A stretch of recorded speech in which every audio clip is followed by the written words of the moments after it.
깜빵이 호텔이냐? 최근 온라인을 가장 뜨겁게 달구고 있는 논쟁 가운데 하나가 바로 교도소 에어컨 설치 문제입니다. 그런데 이 논란은 단순히 에어컨 한 대를 설치하느냐 마느냐의 문제가 아닙니다. 국민 세금의 사용 기준과 범죄자에 대한 처벌, 그리고 국가가 책임져야 할 최소한의 인권이 정면으로 충돌하고 있기 때문입니다. 최근 법무부가 교정시설 냉방설비 보강을 위해 약 12억 원의 예산을 투입하겠다고 밝히자 온라인 여론은 순식간에 들끓기 시작했습니다. 댓글창에는 범죄자보다 어려운 독거노인부터 챙겨야 한다는 의견이 쏟아졌고 감방이 호텔이냐는 비판도 이어졌습니다. 특히 전기요금 부담 때문에 일반 가정에서도 에어컨 사용을 줄이는 상황에서 재소자들에게 냉방 혜택을 제공하는 것이 적절하냐는 목소리가 커졌습니다. 하지만 문제는 여기서 끝이 아니었습니다. 실제 교정시설 내부 상황이 공개되면서 생각보다 심각한 현실이 드러나기 시작했기 때문입니다. 지난해 여름 일부 교정시설 수용실 온도는 무려 32도에서 34도까지 치솟았습니다. 일반 가정에서도 견디기 힘든 온도인데 좁은 공간에 여러 명이 함께 생활하는 교도소에서는 체감 온도가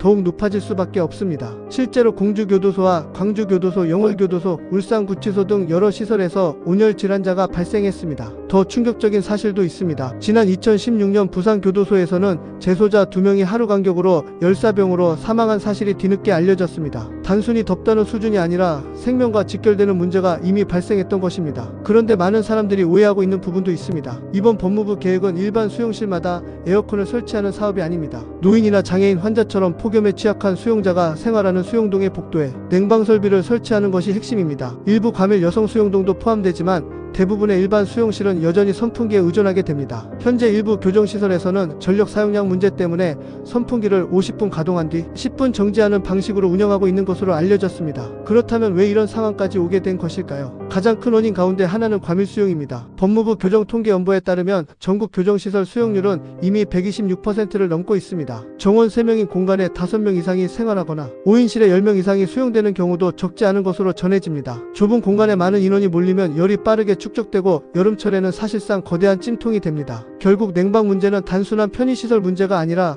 과밀 수용이라는 구조적 문제와도 연결되어 있는 것입니다. 논란은 윤석열 전 대통령 수감 이후 더욱 확대됐습니다. 일부 지지자들이 국가인권위원회와 서울구치소 등의 에어컨 설치 민원을 제기하면서 정치적 논쟁까지 더해졌습니다. 그러자 온라인에서는 피해자들의 고통은 누가 책임지느냐는 반응과 함께 강한 비판 여론이 형성됐습니다. 반면 다른 쪽에서는 범죄를 저질렀다고 해서 생명과 건강까지 위협받아야 하는 것은 아니라는 주장도 나왔습니다. 실제로 국가가 사람의 신체를 구금하고 있는 이상 최소한의 안전과 건강을 보장할 의무가 있다는 것입니다. 이런 논쟁은 한국만의 이야기가 아닙니다. 미국에서는 교도소 내부 온도가 38도를 넘자 수감자들이 소송을 제기했고 법원은 냉방설비 설치를 명령했습니다. 텍사스에서는 내부 온도가 48도까지 치솟아 가처분 신청이 일부 받아들여지기도 했습니다. 일본에서도 교토변호사회가 수용자의 생명 보호를 위해 에어컨 설치를 권고한 바 있습니다. 세계 여러 나라에서도 폭염 속 교정시설 환경은 인권 문제로 다뤄지고 있는 것입니다. 결국 이번 논란의 핵심은 범죄자를 편하게 해주느냐의 문제가 아닙니다. 국가가 어디까지 인간의 기본권을 보장해야 하는지에 대한 질문에 가깝습니다. 물론 국민 세금이 투입되는 만큼 납세자들의 감정도 무시할 수 없습니다. 하지만 반대로 국가가 관리하는 시설 안에서 사람이 폭염으로 목숨을 잃는 상황 역시 외면하기 어려운 문제입니다. 앞으로 기후변화로 인해 폭염이 더욱 심해질 것으로 예상되는 만큼 교정시설 냉방 논란은 앞으로도 계속 반복될 가능성이 높습니다. 과연 여러분은 어떻게 생각하십니까? 범죄에 대한 정당한 처벌과 최소한의 생명권 보장 사이에서 어느 선까지가 적절하다고 보시나요? 댓글로 여러분의 생각을 남겨주시고 지금처럼 빠르게 변하는 사회, 이슈와 뉴스의 숨겨진 배경까지 계속 확인하고 싶다면 구독과 좋아요 부탁드립니다.